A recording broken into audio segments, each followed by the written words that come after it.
दोस्तों, अगर आप एमपीपीएससी 2024 की तैयारी स्टार्ट करने वाले हैं, खासकर ऐसे लोग जिन्होंने 2023 का प्रीलिम्स दिया लेकिन उतने अच्छे नंबर नहीं आए, या फिर ऐसे लोग जो कि बस बाउंड्री में अटके हुए हैं, क्या करना चाहिए, तो ये वीडियो उन्हीं के लिए है कि स्ट्रेटजी क्या हो और कुछ इंपॉर्टेंट बुक्स क्या हो, साथ में मुख्य परीक्षा की तैयारी प्रीलिम्स के साथ में कैसे करें। तो दोस्तों, मैं आज आपको एक ऐसी किताब के बारे में बताने जा रहा हूँ जो कि मुख्य परीक्षा के साथ साथ आपके प्रारंभिक परीक्षा के लिए बहुत उपयोगी साबित होगी। और ध्यान रखिएगा, मुझे यहाँ से मैं इसका कोई प्रमोशन नहीं कर रहा हूँ, मुझे इससे कोई फायदा नहीं होगा। हाँ, क्योंकि मैं इस बार मुख्य परीक्षा लिख रहा हूँ और इस बार का प्रारंभिक परीक्षा का भी जो 17 को हुई है उसमें भी अच्छे नंबर आ रहे हैं। तो मुझे लग रहा है कि जिस चीज़ को मैंने फॉलो किया, अगर आप उसी चीज़ को फॉलो करें तो निश्चित तौर पे आपको भी सफलता मिल सकती है प्रारंभिक चरण में। तो देखिए, प्रारंभिक परीक्षा के साथ साथ मुख्य परीक्षा की तैयारी करने के लिए ये मायने रखता है कि आप कौन सा सोर्स फॉलो करते हैं। तो सोर्स के लिए बहुत सारी चीज़ें हो सकती हैं, जो भी आपके पास नोट्स कोचिंग मटेरियल हो। आने वाले समय में इसकी ही बात कर लेंगे, नोट्स वगैरह कैसे बनाना चाहिए। अभी मैं आपको एक ऐसे प्रीवियस ईयर पेपर की किताब से परिचित कराना चाहता हूँ जिसमें आप प्री और मेंस दोनों की तैयारी साथ में कर सकते हैं। इसमें वैसे मुख्य परीक्षा के 3 मार्कर, 5 मार्कर और 11 मार्केट मिल जाएंगे। और अगर आपने इन्हें पूरा सॉल्व कर लिया तो निश्चित तौर पे आपके प्रारंभिक परीक्षा की तैयारी हो जाएगी। उदाहरण के तौर पर देखते हैं, जैसे इसमें 2021 में मुख्य परीक्षा में प्रश्न पूछा गया था। प्रश्न ये था, कौमुदी महोत्सव। तो अब ये प्रश्न अगर आपके प्रारंभिक परीक्षा में आ गया कि कौमुदी महोत्सव का संबंध किससे है, या यह क्या है, नाटक है, नृत्य है, क्या चीजें हैं, तो आप यहाँ पे भी लिख सकते हैं। मुख्य परीक्षा में आता तो क्या आपको लिखना पड़ता, जैसे कि एक मॉडल आंसर भी यहाँ पे दिया हुआ है कि यह एक प्राचीन काल का उत्सव हुआ करता था। कौमुदी महोत्सव एक नाटक है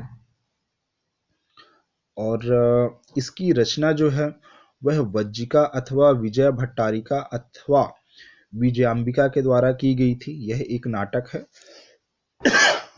और यह पाटिलपुत्र के राजकुमार कल्याणम के जीवन पर आधारित है। तो ये चीजें जो है ना, ये ध्यान रखिएगा, प्रारंभिक परीक्षा में भी ये क्वेश्चन बन सकता है कि किसके जीवन पर आधारित है। तो अगर आप इस किताब से करते हैं तो आपको एक मॉडल आंसर ही मिल रहा है, साथ में प्रीलिम्स भी आपका हो रहा है। जैसे ये वाला प्रश्न कई बार आ चुका है कि परमार वंश की स्थापना किसने की थी। ठीक है, तो यहाँ पे 2021 में प्रश्न पूछा गया था शीयक।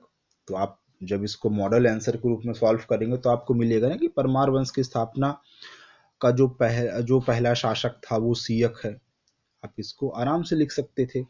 परमार एवं राष्ट्रकूट सत्ता के कमजोर होने के पश्चात गुजरात और मालवा में अपनी सत्ता को इसने स्थापित किया था। तो और भी मैं सैंपल के रूप में दिखा सकता हूँ, ऐसे आप देख लीजिए, बहुत सारी चीज़ें अच्छी दी हुई हैं।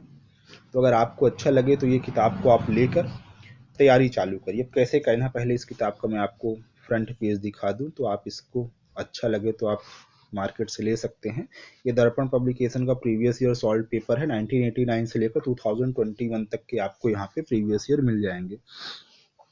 बहुत सारे प्रश्न हैं, लगभग 9500 प्रश्न इसमें दिए हुए हैं और 2500 प्रश्नों के उत्तर भी लिखे हुए हैं। अभ्यास के लिए लगभग 6000 प्रश्न यहाँ पे दिए हुए हैं। यूपीएससी और एमपीपीएससी और अन्य स्टेट पीएससी के जो भी प्रीलिम्स मुख्य परीक्षा में क्वेश्चन थे वो आपको यहाँ पे मिल जाएंगे। ये देखिए, यहाँ आप देख सकते हैं मॉडल क्वेश्चन मिल रहे हैं आपको जो अन्य परीक्षाओं में आए हुए हैं, और साथ में ये 11 नंबर 5 नंबर सभी के प्रश्न हैं आपको। तो मेरे ख्याल से मैंने इससे काफ़ी हेल्प मुझे मिली है मुख्य परीक्षा के लिए। तो आपको भी अगर लगे तो इसको लीजिए। अब टारगेट क्या होना चाहिए, कैसे करना चाहिए मुख्य परीक्षा की तैयारी, वो ये है, जैसे यहाँ पे जो प्रश्न हैं आप इनको प्रॉपर रीड करिए और फिर बिना देखे इनके आंसर को लिखने की कोशिश करिए। तो अगर चीज़ें भी आपको याद होंगी तो 3 मार्कर भी अच्छे हो जाएंगे। साथ में ऑब्जेक्टिव भी बहुत अच्छे तरीके से लिख सकते हैं, सॉरी ऑब्जेक्टिव भी सॉल्व कर सकते हैं। तो ऑब्जेक्टिव के लिए किताब आपको दो किताबें रखनी चाहिए। स्पेस देखो कहीं पे है, हाँ, एक आपको लूसेंट की जर्नल ऑब्जेक्टिव आती है, इसको रख लीजिए, और एक एमपीजीके की कोई भी ऑब्जेक्टिव किताब हो, क्योंकि पढ़ाई आपने थोड़ा बहुत की हुई है। प्रीवियस ईयर मेंस के सॉल्व करिए और प्रीलिम्स के लिए ऑब्जेक्टिव क्वेश्चन सॉल्व करते रहिए। तो चलिए ठीक है, इसी किताब से मैं परिचित कराना चाहता था आपको। स्ट्रेटजी कैसी लगी ज़रूर बताइएगा, चैनल को सब्सक्राइब करिए। और 15 जनवरी के बाद से डेली 1-2 वीडियो आते रहेंगे। अभी मुख्य परीक्षा है तो थोड़ा समय नहीं मिल पाता है। चलिए अगली वीडियो में मिलते हैं। Thank you, bye.